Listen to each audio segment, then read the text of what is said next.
दोस्तों आज की इस वीडियो में मैं आपको कीबोर्ड के कुछ ऐसे इंपॉर्टेंट सिंबल का नाम व यूज करना बताऊंगा जिनका यूज करना आपको आना ही चाहिए।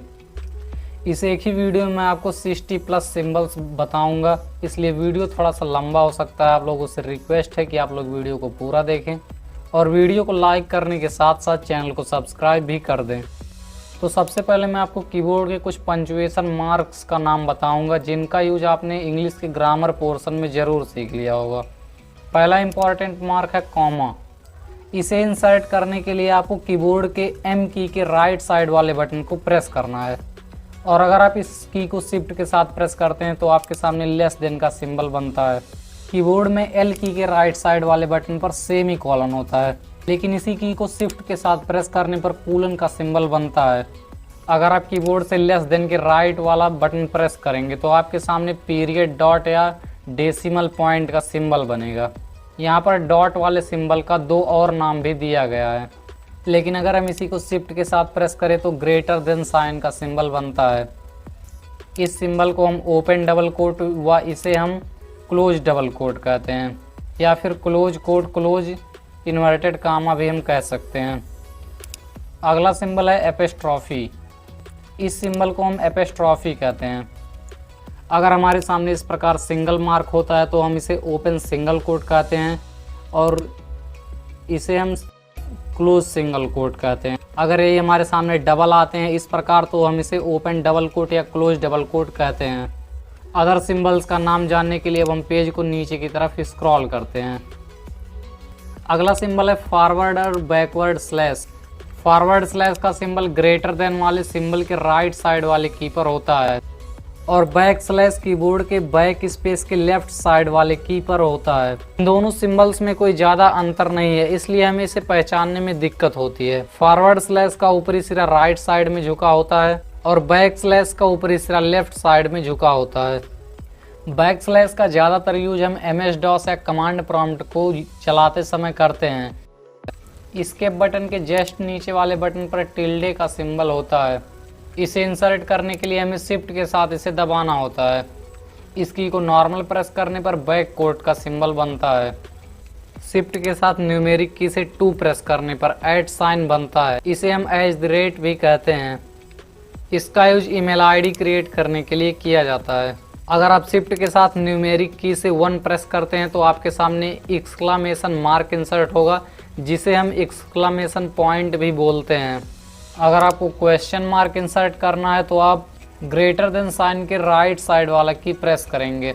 अगर आप शिफ्ट के साथ न्यूमेरिक की से 3 प्रेस करते हैं तो आपके सामने नंबर साइन या पाउंड साइन इंसर्ट होगा, जिसे आप हैशटैग भी बोलते हो। शिफ्ट के साथ 4 प्रेस करने पर डॉलर साइन इंसर्ट होता है। इस साइन का यूज यूनाइटेड स्टेट के करेंसी को प्रदर्शित करने के लिए किया जाता है। अगर किसी नंबर के सामने इस प्रकार साइन बना हुआ है तो आप समझ लीजिए कि वह डॉलर करेंसी को शो कर रहा है। परसेंटेज का साइन इंसर्ट करने के लिए आप शिफ्ट के साथ 5 प्रेस करेंगे। अगर आप शिफ्ट के साथ 6 प्रेस करते हैं तो आपके सामने कैरेट का सिंबल इंसर्ट होता है। शिफ्ट के साथ 8 प्रेस करने पर एस्ट्रिक्स का सिंबल इंसर्ट होता है। अगर आप शिफ्ट के साथ 9 प्रेस करते हैं तो ओपन पैरेंथेसिस का सिंबल बनता है। शिफ्ट के साथ 0 प्रेस करने पर क्लोज पैरेंथेसिस का सिंबल बनता है। इसे आप ओपन पैरन और इसे क्लोज पैरन भी बोल सकते हैं। अगर आप शिफ्ट के साथ माइनस वाले की को प्रेस करते हैं तो आपके सामने अंडरस्कोर का सिंबल बनता है, और नॉर्मल इसे प्रेस करने पर हमें माइनस साइन या हाइफन मिलता है। इसे हम डैश के रूप में भी यूज कर सकते हैं।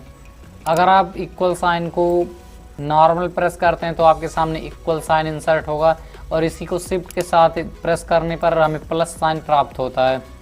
कीबोर्ड के बटन्स में जो कैरेक्टर ऊपर की साइड में होते हैं उन्हें हम शिफ्ट के साथ प्रेस करके इंसर्ट करते हैं, और नीचे वालों को हम नॉर्मल प्रेस करके भी इंसर्ट कर सकते हैं।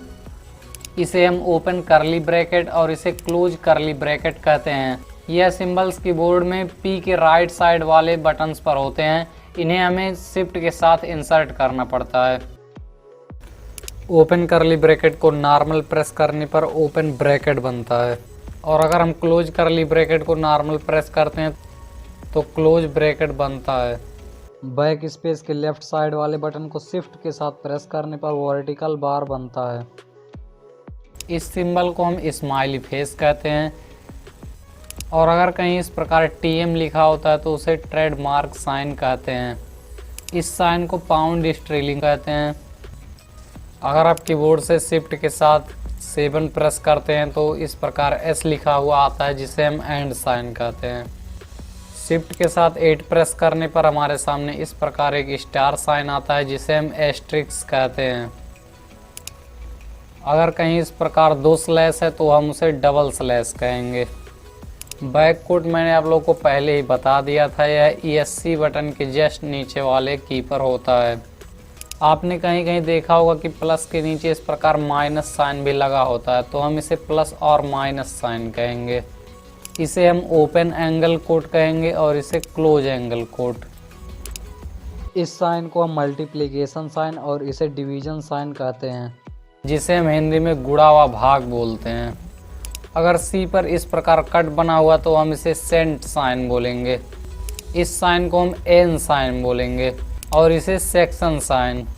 अगर कहीं राउंड सर्कल में C लिखा हुआ इस प्रकार तो हम उसे कॉपीराइट साइन बोलेंगे। अगर हम YouTube पर किसी दूसरे क्रिएटर का वीडियो अपलोड करते हैं तो हमें इसी प्रकार कॉपीराइट स्ट्राइक आता है, जिसमें इस प्रकार राउंड सर्कल में C लिखा होता है, तो इसे हम कॉपीराइट साइन कहते हैं। अगर इस प्रकार किसी सर्कल में R लिखा होता है तो हम उसे रजिस्टर्ड साइन कहते हैं। और यह डिग्री साइन, इस साइन को हम पैराग्राफ साइन बोलते हैं और इसे ट्रिपल डॉट। अगर इस प्रकार कहीं F लिखा हुआ तो हम उसे फंक्शन साइन बोलेंगे।